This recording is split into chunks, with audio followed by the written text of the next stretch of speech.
memiliki teknologi. Saya akan terangkanlah secara ringkas dalam apa yang kita belajar pada minggu lepas dan apa yang kita belajar pada minggu ini. Jadi secara dasarnya ataupun secara umumnya kita dah tentu pasal KSSR. Bagaimana jika dahulunya dikenali sebagai KDSR, sekarang ditingkatkan kepada KSSR, dan apakah faktor-faktor dan kesannya kepada masyarakat, kepada pelajar. Antaranya dalam itu kita akan mengetahui dokumen standard sekolah rendah, apa itu SKP dan penggunaannya. Yang kedua, kita tahu tentang 6 tunjang KSSR, wujudnya dengan binaan asas 6 tunjang tersebut. Yang ketiga, kita tahu fokus. Yang keempat, kita tahu objektif umum dan khusus. Yang mana objektif umum ni dia selari daripada tahun 1 sampai tahun 6, dan objektif khusus tersebut berbeza setiap tahap sebagaimana yang telah diberitahu oleh kumpulan Fitri pada minggu lepas, di mana kumpulan tersebut telah merincikan setiap tahun itu ada berapa. Seperti contoh tahun 6 dia ada 6 objektif khusus dia. Dan kita akhir kita sentuh sedikit tentang kemahiran dan kedudukan. Okey, seterusnya kita gerak pada soalan kerasan yang kami dapat. Jadi soalan yang kami dapat adalah apakah yang anda faham dengan kemahiran abad ke-21? Jadi apa itu abad kemahiran abad ke-21? Jadi abad ke-21 ni bermanfaat untuk melahirkan murid yang mempunyai ciri-ciri yang dinyatakan dalam profil murid. Jadi kalau tengok balik dalam SKP, buka balik dalam tahun 1 sampai tahun 6 memang akan sama dia. Profil diri dia ada berapa? 9. Jadi kita akan kupas lanjut dah. Lebih lanjut dah. Lebih kenaannya profil diri. Okey, sebelum kita pergi ke step seterusnya, saya nak volunteer 3 orang untuk team bagel. Yang mana tak tiga, kita kira sama-sama dalam masa 20 saat. Tahu ni game apa?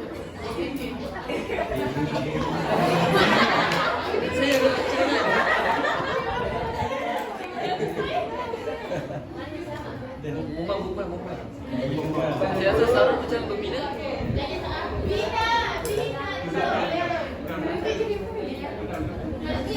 Fahali pun boleh. Tiup dulu. Okey, arahan dia kalian tiup sampai selesai lah. Terpulanglah nak cucuk dengan jarum dia, nak cucuk dengan pen tu terpulanglah. Tapi rasa bila dia besar lah. Sama ada nak tiup sampai pecah terpulanglah.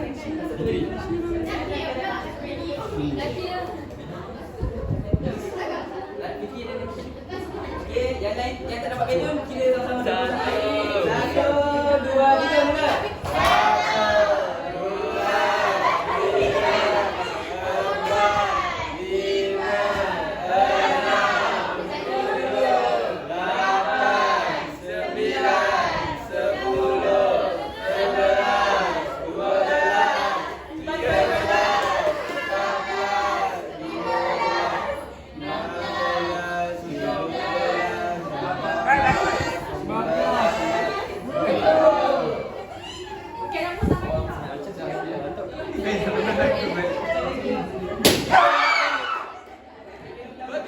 Bagilah amaran. Okey,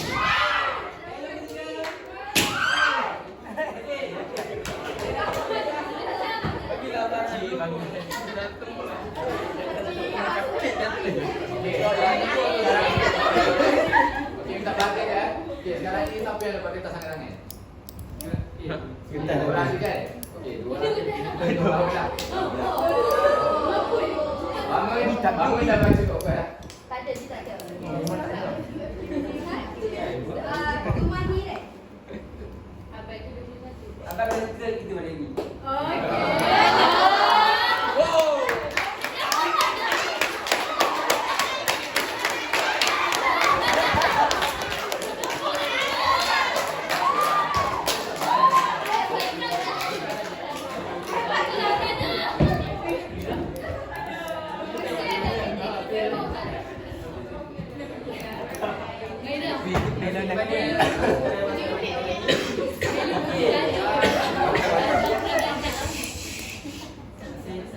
Okey, secara umumnya dalam kemahiran abad ke-21 ni dia memfokuskan kepada 2 perkara, betul atau tidak? Yang pertama kemahiran berfikir, yang kedua kemahiran hidup dan kerjaya. Dan yang ketiga dia ada matlamat, iaitu matlamat profil murid. Di mana ada 6 kali. Okey, Okey, apa yang dimaksudkan dengan abad ke-21? Merupakan satu tunjang ataupun asas untuk melahirkan murid yang memberi fokus kepada kemahiran hidup dan kemahiran kejayaan yang berteraskan dengan murni yang seperti kita belajar pada awal minggu ini tadi, dan bermatlamat untuk melahirkan murid-murid yang mempunyai ciri yang dinyatakan dalam profil murid seperti berdaya saing, berkomunikasi, pemikir dan sebagainya.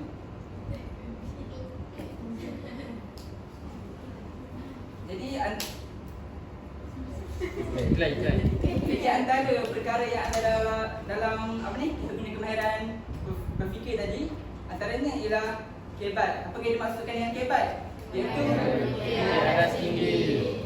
Jadi kemahiran berfikir aras tinggi ini diaplikasikan untuk melahirkan murid yang pandai menyelesaikan masalah secara matanglah, membuat keputusan, berinovasi dan berupaya mencipta sesuatu menurut KPM dan secara ringkasnya. Jadi kesannya ialah dapat membantu pelajar dalam mengawal, menentukan dan juga mengukur kemajuan diri mereka.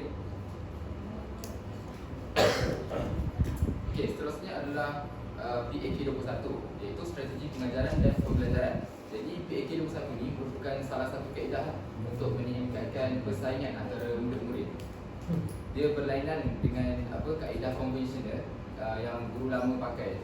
Sebagai contoh, KSSR pada kurikulum ini dia lebih menekankan dan memfokuskan terhadap kemenjadian murid itu sendiri kan. Jadi dia lebih memfokuskan terhadap murid itu. Guru hanya menjadi sebagai orang kata facilitator dalam membantu kemenjadian murid itu sendirilah. Contohnya adalah salat didik yang merupakan kaedah penerapan kibat dalam medium didik ibu. Apa tu salat didik? Salat.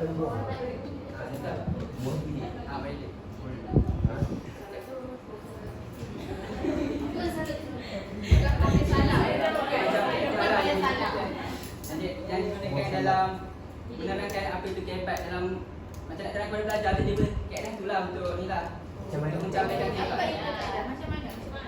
Macam mana?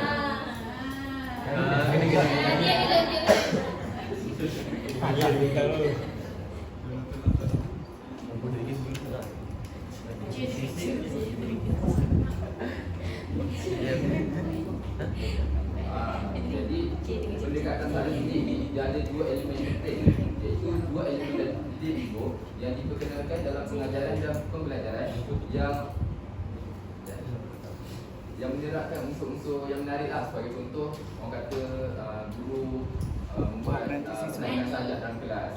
Itu adalah antara salah satu contoh salat didik, ataupun nyanyian. Macam itu sistem nyanyian itu kan.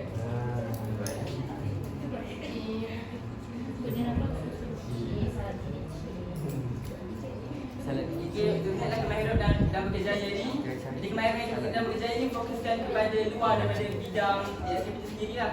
Luar daripada sekatan pelajaran, antaranya ialah untuk melahirkan murid yang berfikiran kritis, bersaksiah, kewarganegaraan, kooperatif, komunikasi dan juga kreativiti. Yang mana keenam aspek ni sangat penting ketika mana dia dah bekerja nantilah ke depan hari.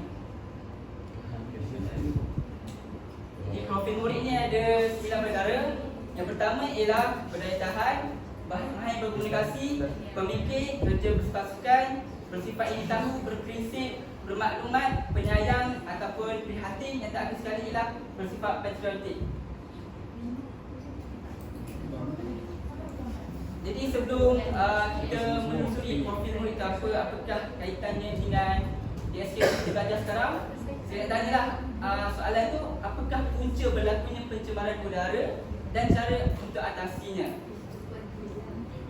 Itu berdasarkan ni asal bakaran.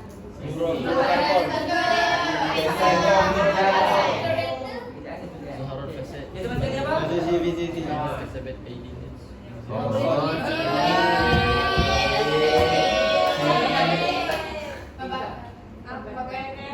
Asal kereta. Pembebasan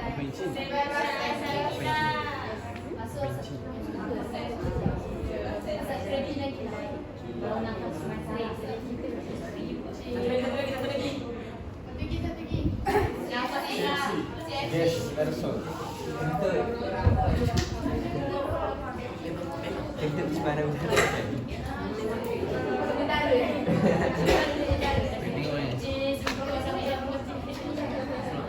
si Benjo KL gini. Cara mengatasinya bagi saya 3 cara mengatasinya. Buat kasut undang-undang. Ya. Buat center awal. Kenderaan awam. Tutup ya. Pengangkutan awal. Boleh kan kalau tahu. Asal pemangkit. Pengang. Jalan kaki ya. Tambah kira. Udang. Bengang. Cik pengang. Satu lagi. Cukup dah tu.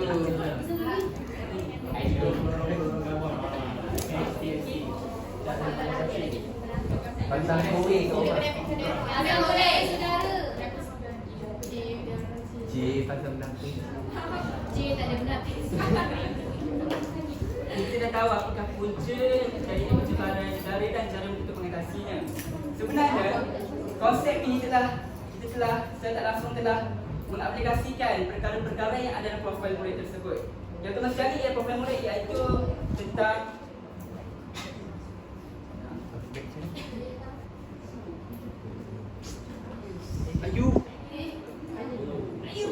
Kita. okey, profil murid pertama apa? Jadi perintah ni kita nak melahirkan murid yang mampu, yang tahan dengan masalah ataupun masalah yang dihadapi oleh dia lah. Dia ada atasi itu dengan yakin, dengan bijaksana, bertoleransi dan ada sifat empati. Jadi berdasarkan kita punya soalan tadi, iaitu mampu hadapi dan atasi cabaran. Soalan saya bagi kepada kalian tadi tentang apa? Tentang punca dan cara atasi. Ini saya tak langsung telah membuatkan kita punya fikiran telah memfokuskan kepada satu soalan itu saja. Ya, betul. Yang kedua ialah dia punya berkaitan antara DSQP Semeru tu kan. Sama sekali kalau kita dalam tahun 1 tu dia dah untuk melahirkan murid yang dapat membina dan menulis jawapan pemahaman berdasarkan soalan tertentu dan tercapai dengan betul. Sebagai contoh tadi kita jawab soalan tentang punca dan cara atasi. Dan kalau kita memfokuskan kepada ini juga, dia ada selari berkaitan tu lah untuk soalan bertumpu tu, untuk membina dan menulis jawapan dengan berdasarkan soalan tertentu tu. Yang kedua ialah berkaitan objektif tahun 6, iaitu seperti tadi kita dapat menyusun kita punya jawapan, kita punya langkah, kita punya cara mengatasi tu secara sistematik supaya dapat melahirkan satu jawapan yang bermakna lah untuk menyelesaikan masalah pencemaran alam. Jadi yang kedua ialah mahir berkomunikasi, kemudian ialah belajaran. Yang kedua mahir berkomunikasi iaitu kita dapat menyuarakan kita punya pendapat, kita punya jawapan dengan penuh kreatif, dengan idea yang kreatif, dengan yakinlah. Secara ringkasnya sama ada dalam bentuk tulisan ataupun secara lisan. Dan kalau kita tengok pada soalan tadi, soalan kunci saya tahu iaitu berdaya tahan. Kita dapat memfokuskan kepada satu soalan dan juga satu ni objektif yang sama. Yang kedua ialah kita nak macam tadi ada jawapan pada sini, belah sini, belah sana ada jawapan macam-macam ada. Jadi kita dapat melihat tahap berkomunikasi kalian sangat yakin dengan jawapan yang kalian telah nyatakan sebenarnya tadi lah.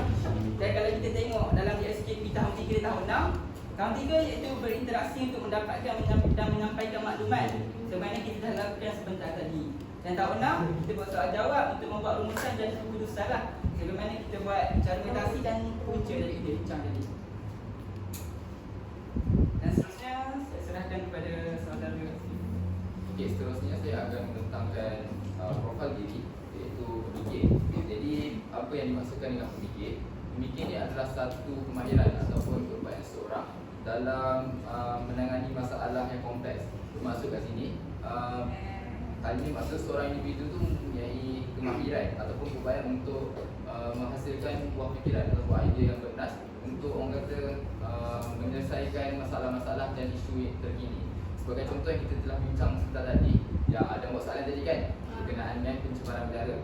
Jadi kat situ kita memerlukan orang kata penggunaan minda yang kuat lah kan, untuk menjana idea-idea yang dapat menyelesaikan masalah. Sebagai contoh tadi, Kami berfikir untuk bagi jawapan.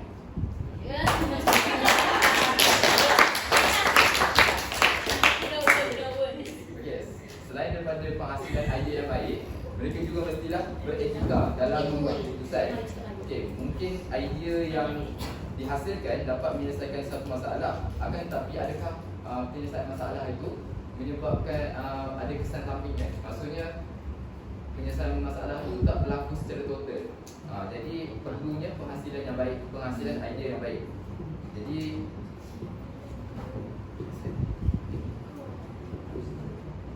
okay, seterusnya kalau tulis kat sini, mereka menjana soalan dan bersifat terbuka kepada perspektif, nilai, tradisi, individu, masyarakat dan lain-lain. Jadi maksudnya kat sini, mereka murid ni dilatih untuk mempelajari dan memahami nilai, tradisi, masyarakat dalam lingkungan yang lain. Maksudnya kita tak lihat perspektif dalam satu sudut saja, kita lihat perspektif daripada sudut orang lain, pandangan orang lain juga. Okey. Seterusnya, mereka berkeyakinan dan kreatif dalam menangani bidang pembelajaran yang baru. Okey, maksudnya dia berkeyakinan ataupun kreatif dalam melakukan pelbagai inovasi dalam pelbagai syariah. Ini profil diri yang terakhir. Sama kita berkaitan dengan dia pun terlebih dahulu.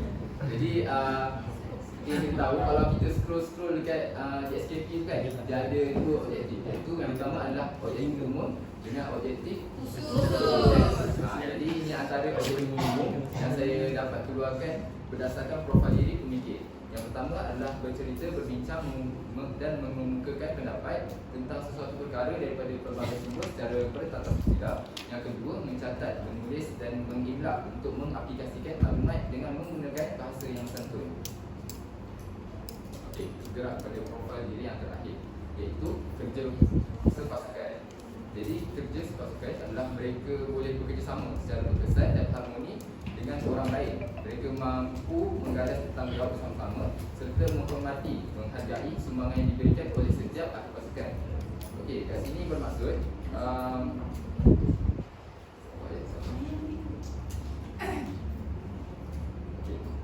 jika seorang murid tu dia bekerjasama dengan ahli kumpulan, ahli yang lain, kat sini bermaksud dia boleh menghasilkan idea-idea yang bernasab. Kerana apa? Kerana dia boleh bertukar pendapat dan bertukar idea dan menapis idea-idea yang kata sesuai dengan situasi atau isu yang dia tunjukkan. Seterusnya, mereka memperoleh kemahiran interpersonal melalui aktiviti kolaboratif dan ini menjadikan mereka senang. Mereka seorang pemimpin dan ahli pasukan yang lebih baik. Okey, kalau kata kita buat group discussion kan, kita buat group discussion untuk exam kan, okey, mesti ada akan seorang yang lead kan, menjadi pemimpin. Jadi kat situ kita boleh nampak dan dia dapat membentuk seorang leadership sifat pemimpin dalam diri mereka. Jadi okey, berkaitan objektif umum, iaitu apa yang saya boleh kaitkan adalah bercerita, berbincang dan mengumumkan pendapat tentang suatu perkara daripada pelbagai sumber secara bertatap sila.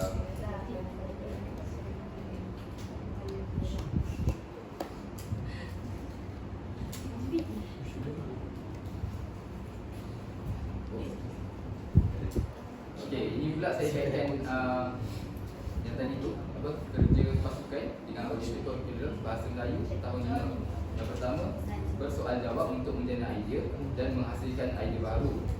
Bersoal jawab tu maksudnya kita berinteraksi lah antara rakan-rakan ahli kumpulan kita untuk orang kata berbincang antara sama kita lah, Untuk mendapatkan idea lebih banyak lah untuk bincang tu. yes. Yes. Berusaha untuk menyatakan pertimbangan dan keputusan secara bertatap sila, membaca, meneliti kandungan teks untuk membuat rumusan dan mempersembahkan karya sastra dan bukan sastra dengan pelbagai bentuk daya penyampaian.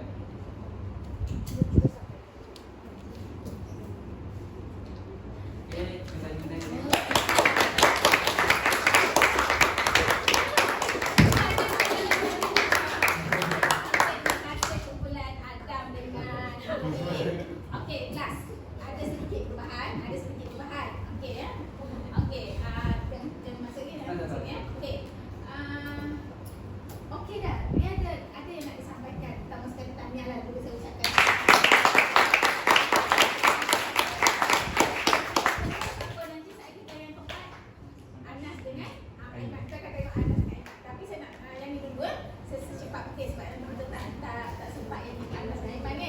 Okey, yang dah bagus sebab dia ada maklumat yang nak diberi pada kita. Daripada profil murid, kat mana dia SKP tu ada? Okey, kat mana dia SKP tu ada? Okey. Sebelum tu andaikan di kumpulan masing-masing bincang dalam kumpulan Nora. Bila lah Nora kumpulan ni? Okey, bila Nora setiap ni. Okey, katalah kumpulan Fatin saya ambil ni. Okey, Fatin. Okey, dalam kumpulan Fatin ni, okey, bincangkan tentang masalah kemalangan di jalan raya. Masalah kemalangan. Punca kemalangan di jalan raya. Okey. Kumpulan Syafi'i, okey ya. Punca kan tadi kan? Punca kemalangan jalan raya, kesan kemalangan jalan raya. Okey, baca dengan kawan. Okey. Okey. Langkah pula. Syila. Okey, Syila. Okey, baca dengan kawan. Okey, langkah untuk mencegah kemalangan jalan raya. Okey, dalam masa 5 minit saya bagi 2 minit je. Bincang cepat. Bincang. Bincang. Bincang. Kenapa yang lain tak sempat? Yang bahasa Brunei kan? Yang bahasa Brunei. Kita langkah.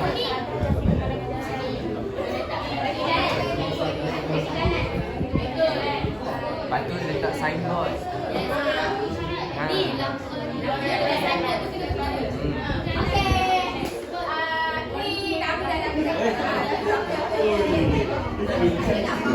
Bagi poin dia tidak peningkat.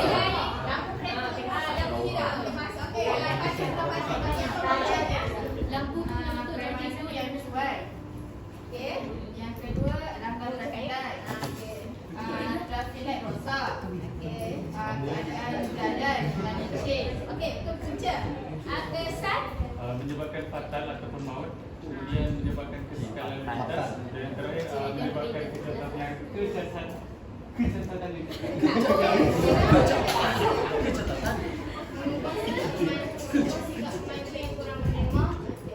menggalakkan penggunaan pengguna awam, menyelenggarakan kenderaan mengikut masa yang ditetapkan. Baiki jalan. Okey, tak apa, andaikan dah settle. Okey, balik pada slide. Okey. Yang Afif dengan Adam ni, okey. Dia aktiviti pertama sangat menarik lah.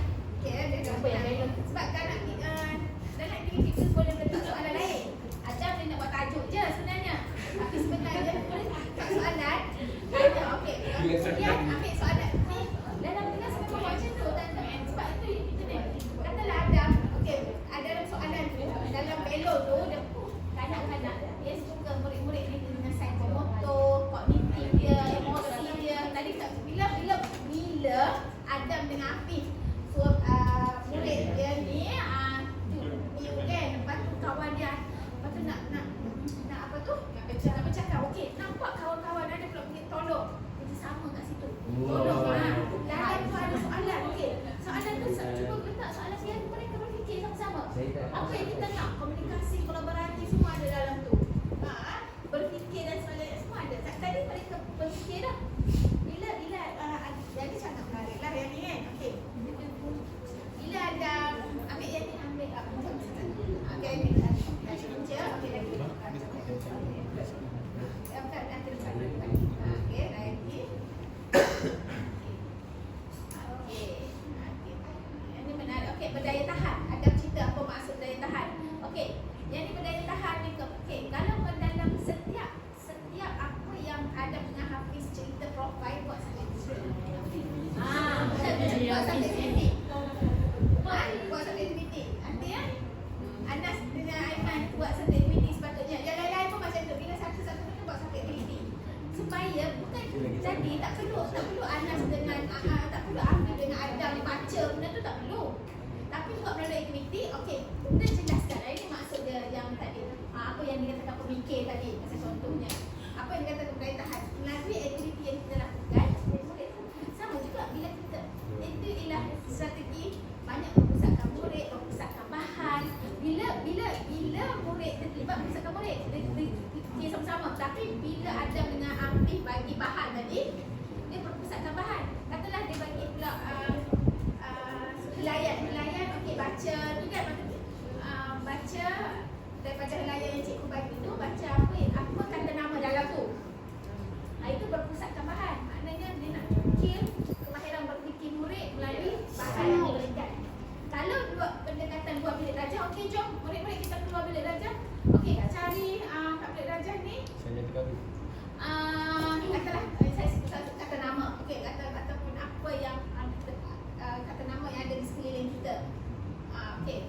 Itu ialah pendekatan luar bilik darjah. Luar bilik darjah. Maksud boleh kita boleh bawa. Bukan saja subjek sains yang nak tengok nak tengok apa tu daun-daun ke apa. Kita boleh tengok tengok sekitar penting. Cari warna kan. Okey, nak belajar tentang warna.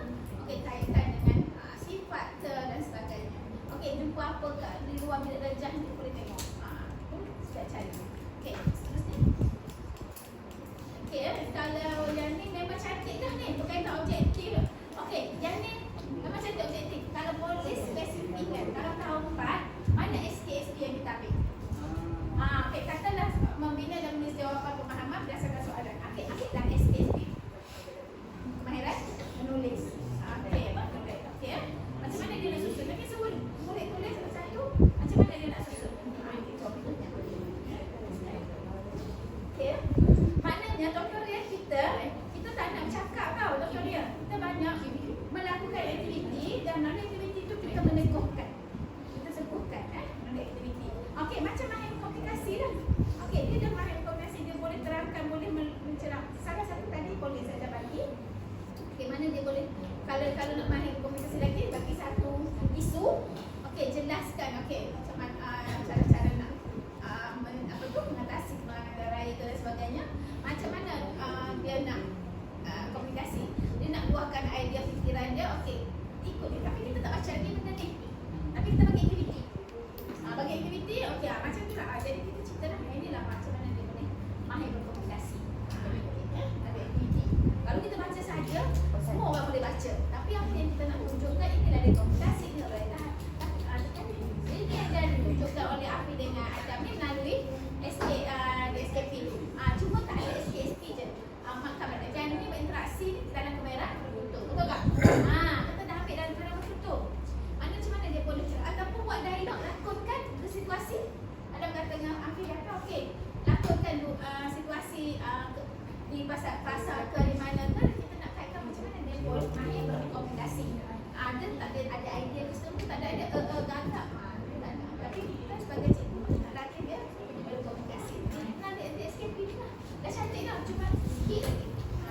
Sebab tak datang banyak. Tak sempat okey, tak apa. Maknanya, inilah. Dia dah keluar dah ni. Tapi cuma ada SKP dia. Maknanya daripada apa yang kita ajar itu dah kita lahirkan daripada murid yang berkemahiran berdasarkan profil murid tadi. Kalau elektif seni, ada elektif seni kan? Ada elektif RBT, ada elektif kesihatan. Semuanya berdasarkan ada SKP masing-masing, subjek masing-masing, tetapi profil yang sama, nak lahir murid yang sama je. Berboleh komunikasi. Mungkin dalam kita nampak PJ ni lompat-lompat je. Dia nak asyik macam mana nak berkomunikasi. Macam mana nak berkomunikasi kan? Okey, boleh? Okey, macam pemikir. Jadi macam mana murid berfikir bagi satu isu lain pula. Macam tadi pun dah berfikir dah tadi. Macam mana nak cari punca kemalangan raya dan kita berfikir berlaku tu. Tapi kita nak ambil yang lain pula buat situasi yang lain. Macam mana dia nak jana idea okay? Boleh nampak tak? Dan seterusnya lah. Boleh nampak? Okey. Tapi kumpulan satu sel ni 1.1 pembentangan ke 2? Satu je. Satu je. Kalau ada nanti sel 2 saya ambil lagi. Nanti tengoklah saya ada lagi yang saya tak sempat buat soalan ni. Saya buat soalan di single kumpulan berapa je. Kita tengok balik jadi saya tak buat semua buat kumpulan sebab tak sempat pun nak buat. Baik-baik saya fokus ada satu. Habis. Kita boleh betul-betul. Setuju. Kita boleh betul-betul. Setuju. Okey, boleh? Dan saya akan bagi soalan contohnya awal lah sebelum